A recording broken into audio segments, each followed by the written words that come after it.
Assalamualaikum warahmatullahi wabarakatuh.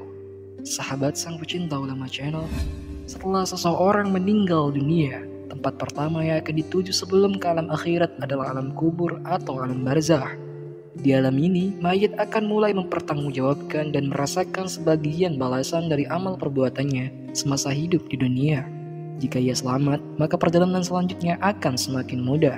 Akan tetapi jika tidak, maka perjalanan selanjutnya akan semakin sulit. Ada beberapa hal yang dapat membuat seseorang selamat dari azab kubur dan mendapatkan penerangan di alam kubur. Lantas, apa sajakah yang dapat menyelamatkan dan menerangi di alam kubur itu? Mau tahu jawabannya? Simak ulasannya dengan menonton video ini hingga akhir. Namun sebelum dilanjut, saya ingin mengajak Anda dengan kerendahan hati untuk terus mendukung channel ini dengan cara tekan tombol like dan subscribe-nya agar channel ini bisa menjadi channel yang lebih berkembang lagi dalam menebar kemanfaatan dan juga kebaikan. Bagi Anda yang sudah like dan juga subscribe, saya doakan semoga Allah mudahkan urusan dunia akhirat Anda. Amin, Allahumma amin. Hal yang menjadi penerang dalam kubur yang pertama adalah menjaga sholat 5 waktu. Sholat merupakan kunci utama bagi umat Islam. Hal ini menjadi penting karena perintah sholat merupakan perintah langsung dari Allah Subhanahu wa Ta'ala dan juga sebagai pembeda dengan orang-orang kafir. Orang-orang yang rajin menjaga sholatnya bisa menjadi sebab penerang dirinya kelak di alam kubur. Rasulullah SAW bersabda, sholat adalah cahaya, sedekah merupakan bukti nyata, sabar itu sinar, dan Al-Quran adalah pembelamu atau penuntutmu. Hadis riwayat Muslim. Dalam kesempatan lain, Nabi Muhammad SAW pernah bersabda tentang kuburan seorang wanita berkulit hitam yang bertugas membersihkan masjid. Wanita itu meninggal, kemudian beliau menyalatkan wanita itu di atas kuburnya.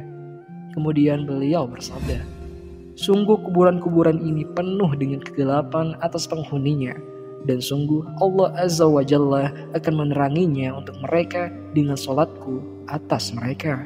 Hadis riwayat Muslim. Yang kedua adalah memperbanyak bersedekah. Berbagi atau bersedekah merupakan ibadah sosial yang sangat dianjurkan dalam Islam.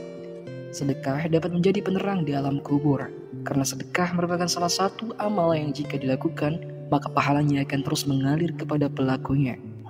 Begitu besarnya keutamaan sedekah ini, sehingga tidak hanya sebagai penerang di alam kubur, dengan bersedekah seseorang dapat terhindar dari siksa di alam kubur.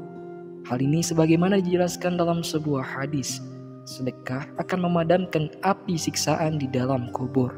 Hadis riwayat At-Tabrani. Yang ketiga adalah memperbanyak membaca Al-Quran. Al-Quran adalah kitab suci dan pedoman hidup umat Islam. Dengan sering membacanya, seseorang akan mendapatkan banyak keutamaan, di antaranya penolong di hari kiamat, penerang di alam kubur, dan penghalang dari siksa api neraka.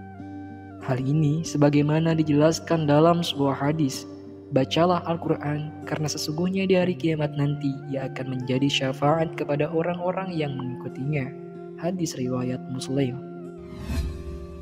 Dalam suatu riwayat dari Al-Bazar, kelak Al-Quran akan menjelma menjadi orang yang tampan yang akan menemani mayit dalam kubur. Ia juga akan memberikan tempat tidur yang indah kepada mayit yang semasa hidupnya selalu gemar membaca Al-Quran. Yang terakhir adalah memperbanyak membaca tasbih. Orang yang selalu berzikir, bertasbih, dan bertahmid berarti dirinya selalu terhubung kepada Allah Subhanahu wa Ta'ala. Dengan demikian, ia akan mendapatkan cinta dan kasih sayang dari Allah. Salah satu bentuk kasih sayangnya adalah mendapatkan penerangan di alam kubur dan pembebasan dari siksa kubur. Sebagaimana riwayat dari Imam Tobari, Nabi SAW mengatakan bahwa tasbih dapat meringankan panasnya siksa kubur.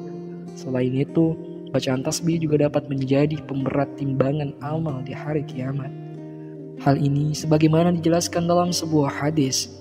Dua kalimat yang dicintai oleh Ar-Rahman, ringan diucapkan di lisan, namun berat dalam timbangan atau amalan, yaitu Subhanallahi wa bihamdih, Subhanallahil azim. Maha suci Allah, segala pujian untuknya. Maha suci Allah yang maha mulia. Hadis riwayat Bukhari dan Muslim. Sahabat sang pecinta ulama channel, demikianlah penjelasan mengenai 4 hal yang dapat menyebabkan pelakunya mendapatkan penerang di alam kubur. Semoga dengan mengamalkan amalan ini, kita menjadi salah satu orang yang mendapatkan penerangan di alam kubur dan terbebas dari siksa kubur itu. Amin ya rabbal alamin. Wallahu a'lamu bishawab. Jika terdapat kesalahan dalam penyampaian ini, admin mohon maaf dan itu merupakan kesalahan dari admin sendiri. Jika ada benarnya, itu adalah dari Allah Subhanahu wa Ta'ala, dan semoga bermanfaat. Wassalamualaikum warahmatullahi wabarakatuh.